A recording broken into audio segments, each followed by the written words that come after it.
En moyenne, 120 élèves demi-pensionnaires et une dizaine de commensaux mangent à la cantine chaque jour. Les menus sont envoyés par la cuisine centrale du collège César Franck.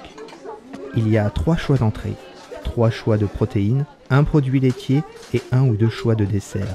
Nous pouvons choisir les 3 choix d'entrée, mais que 2 choix de protéines, car nous n'avons que 4 bacs de maintien au chaud dans la ligne de self. 1 pour les légumes, 1 pour les féculents et 2 pour les 2 choix de protéines viande et ou poisson et ou alternatives végétales. Les repas respectent un équilibre inscrit dans les recommandations nutrition du groupe d'études des marchés de restauration collective et nutrition. Les menus sont élaborés 1 mois à l'avance. Le collège choisit les quantités à commander en fonction du nombre d'élèves demi-pensionnaires et internes. Les internes ont un menu plus simplifié le soir.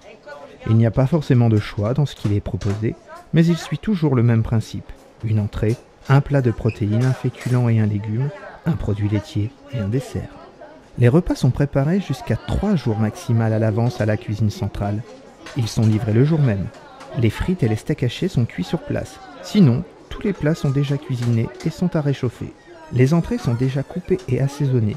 Il y a une obligation d'avoir un certain pourcentage de produits bio et en circuit court. Mais cela est difficile à mettre en place car la cuisine centrale, préparant plus de 1000 repas par jour, pour les 5 collèges d'Amiens, les quantités à disposition en bio ne sont pas toujours disponibles en quantité suffisante.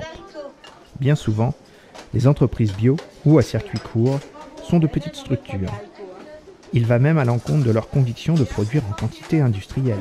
Alors, il est difficile pour eux de fournir régulièrement pour la cuisine centrale. La cuisine centrale essaie de proposer un menu à thème par mois. Italien, grec, Noël, Thanksgiving. Le personnel de cuisine porte déjà une tenue particulière et respecte les gestes barrières depuis longtemps.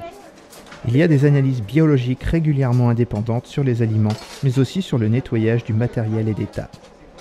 Il y a aussi un grand nombre de règles sanitaires à respecter. Les aliments propres ne doivent pas croiser les déchets, on nettoie le plan de travail et le matériel après chaque utilisation, le marche en allant est respecté dans le self, dans un seul sens. On ne doit pas remonter la chaîne.